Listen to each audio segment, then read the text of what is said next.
অনেক তো বাইরের বানানো পাস্তা খেলাম, অন্য দোকানের বেশি বেশি তেল মশলা দিয়ে পুরো করে চিপচিপা করে, যেটা স্বাস্থ্যের পক্ষে খুব ক্ষতিকর। অনেক খেয়েছি। তো চলো আজকে নিজেও বাড়িতে খুব টেস্টি করে পাস্তা বানাই, দেখি কেমন হয়, তোমাদেরও দেখাবো। চলো, সব কিছু রেডি করে নিয়েছি, চলো তোমাদের একটু একটু দেখিয়ে দিই সব কিছু। এখানে আছে পাস্তা, দেখো সিদ্ধ করে নিয়েছি ঝরঝরে করে, দেখো।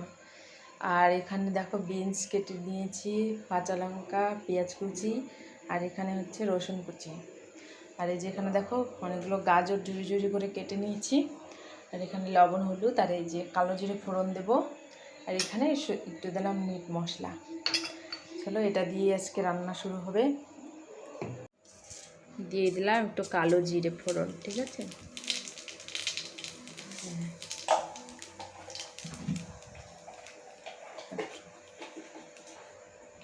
চলো এই যে দিয়ে দিচ্ছি এখন বিনস, যেটা খুবই কঠিন, এটা মানে খুবই শক্ত থাকে। তো সবার প্রথমে এটাকেই ভেজে নিচ্ছি, ঠিক আছে। খুব সুন্দর করে ফ্রাই করতে হবে, কিন্তু কোনোভাবেই কাঁচা গন্ধ থাকা যাবে না। প্রথমে এটা সুন্দর করে ফ্রাই করে নিলাম। এরপরে আমি গাজর কুচি দিয়ে দেবো। দেখো পরিমাণ মতন কি মেপে নিতে হবে, এটার কোনো নির্দিষ্ট কারণ নেই, তুমি যতটুকু চাও তোমরা দিতে পারো। তো আমি দেখো এইভাবেই নিয়েছি, যতটুকু আমার ভালো লেগেছে।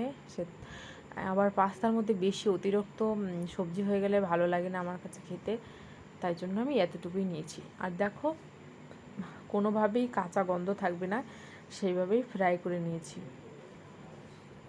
তো দেখো এবার দেখো একটা দুর্ঘটনা ঘটে গেল। ওখানে তেল ঢালতে গিয়ে তেলের বোতলে মোটকাটা পড়ে গিয়েছিল। তো যাই হোক সেটাকে উঠিয়ে নিলাম। এরপরে আমি দিয়ে দেবো পেঁয়াজ কুচি, আর একটা রসুনের কুচি, আর লঙ্কা কুচি, লঙ্কা কেটে রেখেছিলাম। আর ডিম আনতে ভুলে গেছিলাম, তো ডিমটাও দিয়ে দিলাম এনে। আর এবার দেখো ঝরঝরে পাস্তা ঢেলে দিলাম।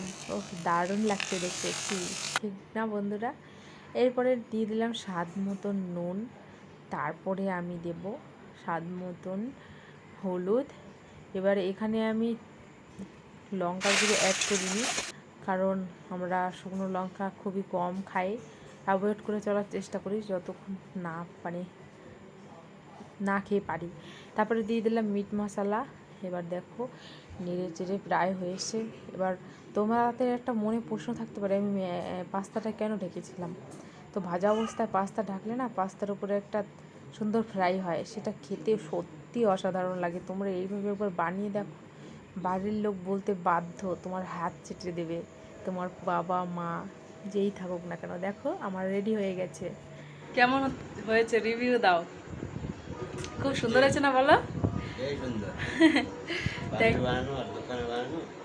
কোনোদিন এক হয় না, তাই না? এই যে আমার পুচু এখন তো কিছু খেতে পারছে না,